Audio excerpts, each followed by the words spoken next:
السلام عليكم ورحمة الله وبركاته. مرحبا بكم خاوتي. اليوم نحكي لكم واحدة من أكثر القصص المؤثرة اللي هزت اليوتيوب الجزائري. القصة هي قصة أم عبد النور، المرأة اللي عرفناها بتواضعها، بطيبتها وبوصفاتها اللي دخلت كل دار جزائرية. قناتها كانت فيها أكثر من 2 مليون مشترك. كانت تعب وسنين من الصبر والمثابرة، كانت مصدر رزقها الوحيد، لكن في لحظة كل شيء انهار. في فيديو مؤلم خرجت أم عبد النور تبكي وتقول أنه أقرب الناس لها، شريك حياتها، استولى على القناة ومسحها نهائيا. تخيلوا معايا سنوات من الجهد، مئات الملايين من المشاهدات راحوا في ثواني.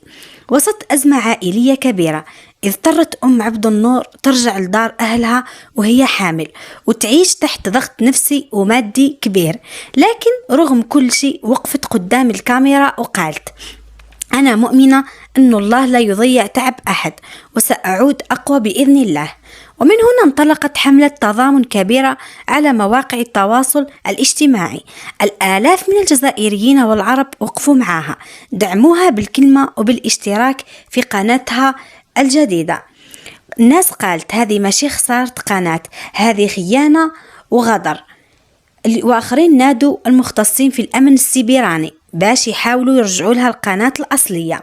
اليوم أم عبد النور ما زالت صامدة ومؤمنة، تبني من جديد حلمها خطوة بخطوة، ورسالتها واضحة.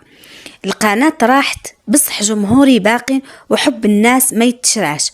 وخاوتي احنا كامل نقدروا نكونوا جزء من هذا الدعم.